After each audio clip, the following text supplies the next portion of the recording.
இது அண்ணாமலையினுடைய இயக்கம் வேண்டாங்க. அண்ணாமலையே இந்த இயக்கத்துல 900 சில்லற நம்பர் தாங்க என்னோட வாலண்டியர் நம்பர் ஆரம்பிக்கும் பொழுது.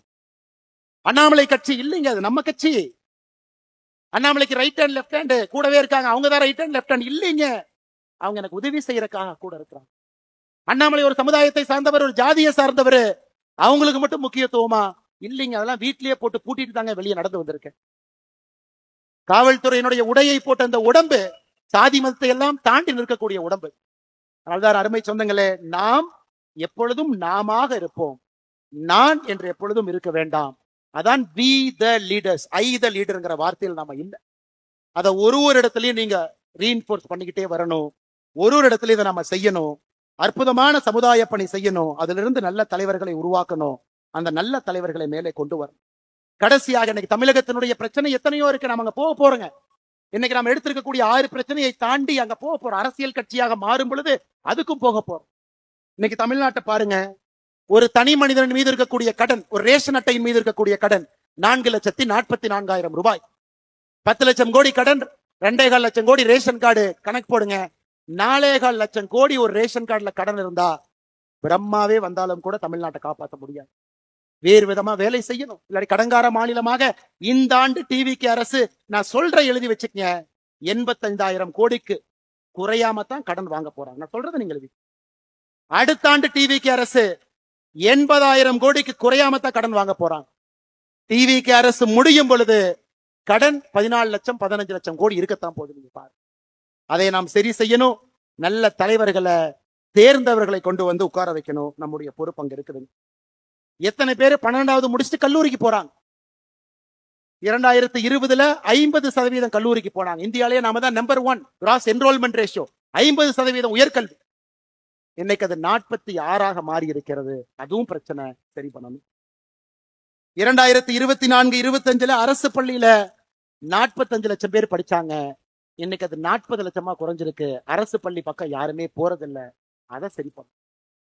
இன்னைக்கு தமிழ்நாட்டுல சராசரியாக ஒரு நோயாளிக்கு சிகிச்சைக்கு தேவையான பணம் 44,535 ரூபாய். இங்க டாக்டர் இருக்காங்க. இந்தியால தனியார் மருத்துவமனையில சிகிச்சைக்கு அதிகமாக பணம் கொடுக்கக்கூடிய ஒரு மாநிலம் நம்முடைய தமிழகம். இந்தியா 33,000 கொடுக்குறாங்க, நம்ம 43,000 கொடுக்கிறோம். அப்ப தமிழ்நாட்டுல நம்முடைய ஆட்சி வரும் பொழுது அரசு ஆரம்ப சுகாதார நிலையத்துல வேர்ல்டு கிளாஸ் அதுல இருக்கணும், மெடிசன் இருக்கணும். அரசு பள்ளிகள் வேர்ல்டு கிளாஸா இருக்கணும். அரசு பள்ளிகள் வேர்ல்டு கிளாஸா இருக்கணும். இதெல்லாம் நம்முடைய நோக்கமா. நம்ம போக போறோம். இன்னைக்கு போலீங்க, போக போறோம். நம்மளை ரெடி பண்ணி தலைவர்களை உருவாக்கி, தலைவர்களுக்கு அந்த பண்பை கொடுத்து அவங்களை ரெடி பண்ணிட்டு நம்ம போகும் பொழுது இந்த பிரச்சனையை நம்ம சால்வ் பண்ற மாதிரி கரெக்டா போவோம். போன ஆண்டு மட்டுமே தமிழகத்துல 365 நாள்ல 357 நாள் எக்ஸ்ட்ரீம் வெதர், அதிக சூடோ அதிக மழையோ. 357 நாள் தமிழகத்துல எக்ஸ்ட்ரீம் வெதர். எப்படி இந்த தமிழ்நாட்டுல மக்கள் வாழ முடியும் இந்த வெயில்ல? பொள்ளாச்சி விட்டுருங்க, ராமநாதபுரத்தை பத்தி பேசுவோம், கரூரை பத்தி பேசுவோம். அதற்குத்தான் 50 லட்சம் மரம் நாம வைக்க போறோம் அடுத்த மாசம்.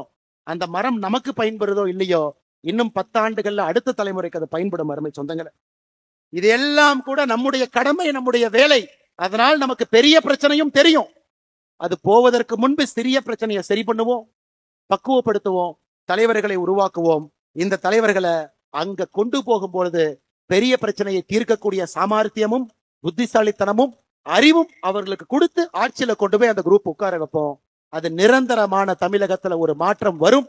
அதற்காக நாம் உழைப்போம் என்று சொல்லி, அருமை சொந்தங்களே, நம்முடைய நோக்கம் என்ன? நிறைய பேர் கேட்கிறாங்க. மெய்யான சமூக நீதி, உண்மையான சமூக நீதி, போலி சமூக நீதி கிடையாது. மெய்யான சமூக நீதி, நிலையான வளர்ச்சி. எல்லா மக்களுக்கும் வளர்ச்சி போகும், எல்லா மக்களுக்கும் நிலையான வளர்ச்சி போகணும். வேளாண்மை எழுச்சி. இன்னைக்கு விவசாயத்தை யாருமே பண்ண முடியாதுங்க. வேளாண்மையை திரும்ப முக்கியத்துவம் கொடுத்து கொண்டு வரணும். பண்பாட்டு மீட்சி, தமிழன் என்கின்ற அடையாளத்தை இந்திய வரைபடத்துக்குள்ள மீட்டெடுக்க வேண்டிய கட்டாயம் இருக்கு.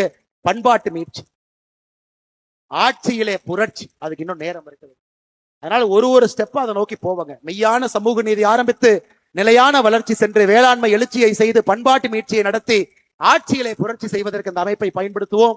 வந்திருக்கக்கூடிய எல்லோருக்கும் இந்த நேரத்தில் நெஞ்சார்ந்த வாழ்த்துக்களை, வணக்கங்களை தெரிவித்து, நல்லவர்களாக, நல்ல மனிதர்களாக, தனிப்பட்ட முறையில நாம் நம்முடைய நடத்தையில அந்த மாற்றத்தை காட்டுவோம். வீட்டை மாற்றுவோம், தெருவை மாற்றுவோம், சமுதாயத்தை மாற்றுவோம். அருமை சொந்தங்களே, பாரதிய ஜனதா கட்சி நான் சார்ந்திருந்த கட்சி. பாரதிய ஜனதா கட்சியிலிருந்து நிறைய தொண்டர்கள், தலைவர்கள் இங்க வந்திருக்கிறாங்க. நிறைய கட்சியிலிருந்து வந்திருக்கிறாங்க. அதிமுகவிலிருந்து வந்திருக்கிறாங்க, திராவிட முன்னேற்ற கழகத்திலிருந்து நிறைய தலைவர்கள் முன்னாடி இருக்கிறாங்க. எல்லா கட்சியிலிருந்து வந்திருக்கிறாங்க. சமீபத்தில் எனக்கு ஒரு கட்சியிலிருந்து வெளியே வருவது, ஏன்னா இந்த மேடையில பேசணும், நான் எங்கேயும் பேசவே இல்லைங்க. ஒரு கட்சியிலிருந்து வெளியே எதற்காக வருகின்றோம்? அந்த கட்சியின் மீது கோபம் ஒரு பக்கம், ஆமாம். அந்த கோபத்தை எப்படி காட்டணும்? அதுக்கு ஒரு பொறுப்புணர்ச்சி வேண்டும், ஆமாம். இன்னும் பெட்டரா தமிழ்நாட்டு மக்களுக்கு இன்னும் சிறப்பாக செய்யக்கூடிய ஒரு பாதை இருக்கும் பொழுது அந்த பாதையை தேர்ந்தெடுக்கிறோம். யாரை பற்றியும் 38 நாட்கள் தவறா பேசல. அப்ப சில திமுக நண்பர்களுக்கு சந்தேகம், அப்ப பிஜேபியினுடைய பி டீம் தான் இந்த அண்ணாமலையா? ஏன்னா வெளியே வந்தா திட்டணுமே, யாரையுமே திட்டலையே. இந்நேரம் மோடியை பத்தி 2 வார்த்தை திட்டிருந்தா தானே மத்தவங்க எல்லாம் வருவாங்க, ஏன் திட்டாம இருக்காரு? ஐயா, அடிப்படையில உங்களை போல் நானும் எளிய குடும்பத்தை சார்ந்த, விவசாய குடும்பத்தை சார்ந்த நாம் யாருமே வெளியே வரும் பொழுது ஒரு பழிச்சொல்லை சொல்லி வெளியே வரமாட்டோம். ஐயா, இன்னொரு பாதை இருக்கு, இந்த பாதையில போறோம், மக்களுக்கு நல்லது செய்யறோம். இப்ப அடுத்த கேள்வி, அண்ணாமலை நீ தேசியவாதியா? இருமாறுப்புடன் சொல்வேன், நான் ஒரு தேசியவாதி.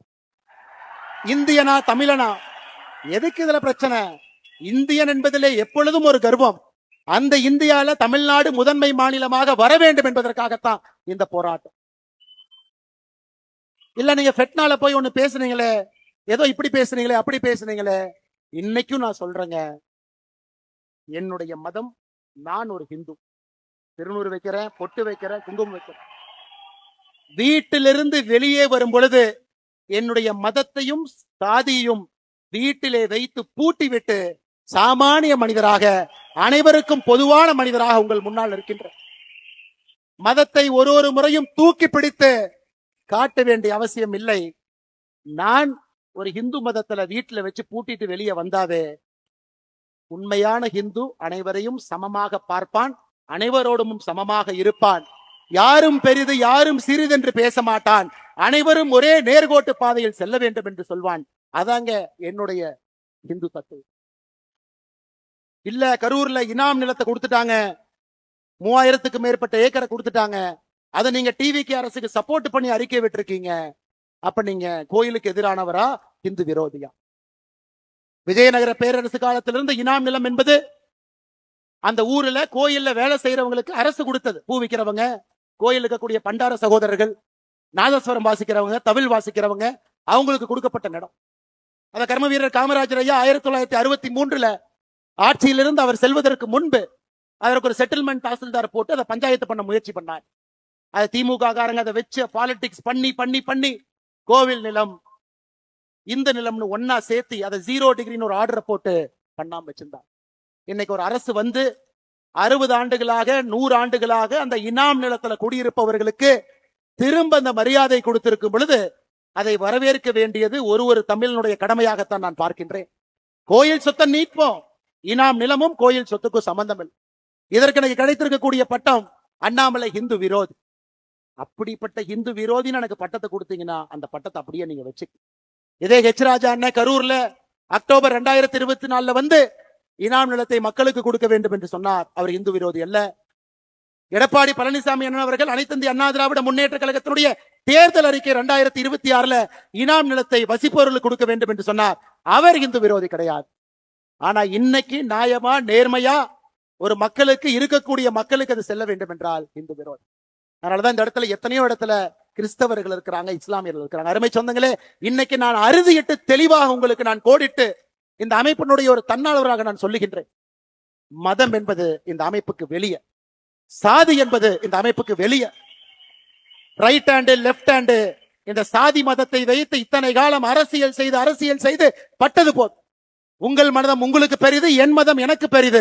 அதை வீட்டிலே பூட்டி விட்டு வெளியே வரும் பொழுது அனைவருக்கும் பொதுவான சமமான ஒரு தமிழனாக, ஒரு இந்தியனாக, ஒரு மனிதனாக நம்முடைய வாழ்க்கை இருக்கட்டும். அருமை சொந்தங்கள், ஏன்னா இன்னைக்கு கோடிட்ட வேண்டும். நாம் இந்தியன் என்பதிலே பெருமிதம், அதில் எந்த மாற்று கருத்து வேண்டாம். அந்த அரசியலுக்குள்ள நம்ம போக வேண்டாம், அந்த அரசியல் நமக்கு வேண்டாங்க. அந்த சாக்கடை அரசியலுக்குள்ள நம்ம போக வேண்டாம். தமிழன் என்று சொன்னால் இந்தியனுக்கு எதிரியா? இந்தியன் என்று சொன்னால் தமிழுக்கு எதிரியா? நமக்கு அந்த அரசியல் வேண்டாம். நம்முடைய அரசியல் என்பது ஒருங்கிணைந்த இந்திய அற்புதமான இந்த நாட்டுல, பாரத நாட்டுல முதன்மையாக தமிழகத்தை மாற்றுவதற்காகத்தான் இந்த அமைப்பு, அதற்காகத்தான் நம்முடைய உழைப்பு, அதற்காகத்தான் உங்களுடைய உழைப்பு. இந்த இயக்கம் அருமை சொந்தங்கள்.